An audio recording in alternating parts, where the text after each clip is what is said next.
Salut à toi! Alors je voulais te parler en cette fin de journée du jugement du grand trône blanc. Donc si tu te souviens bien, après le millénium, Satan sera jeté dans l'étang de feu. Une fois que Satan aura été jeté dans l'étang de feu, donc cela se situe dans Apocalypse chapitre 20 verset 10, il y aura un autre jugement. Mais cette fois-ci, ce sera pour les humains. Je t'invite à regarder Apocalypse chapitre 20 versets 11 à 15. Alors il s'agit du jugement du grand trône blanc. Alors le jugement du grand trône blanc, c'est un trône donc de jugement.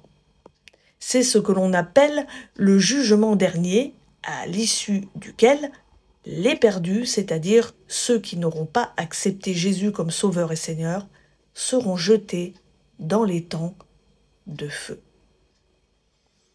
Dans Apocalypse chapitre 20, il est question de seconde mort.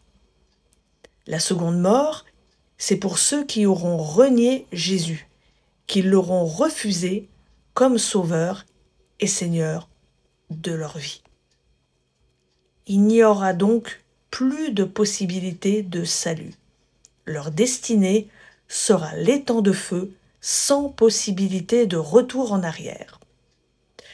Je t'invite à regarder Luc chapitre 16.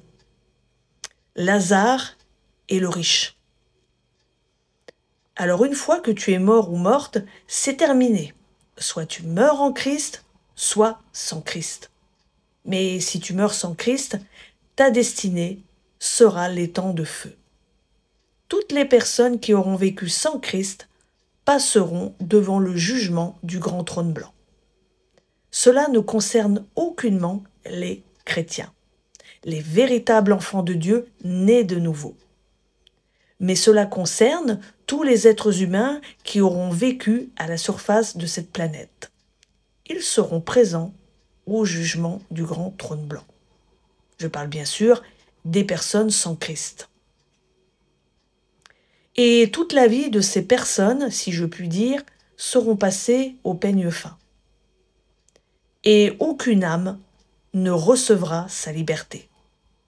Personne ne sera gracié, car Jésus ne peut mourir une deuxième fois.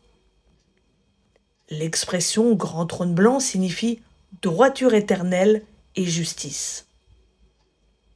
Tous ceux qui sont morts sans Christ seront jugés. Donc, en cette fin des temps, je t'interpelle, puisque le choix t'appartient. Tu dois savoir que le mot jugement veut dire, alors il est traduit du grec krisis, qui signifie discernement, tri, séparation. Et sache que le jugement ne sera pas un procès, mais la manifestation de ce que l'homme aura fait de sa liberté. Je te laisse méditer là-dessus. Bye bye!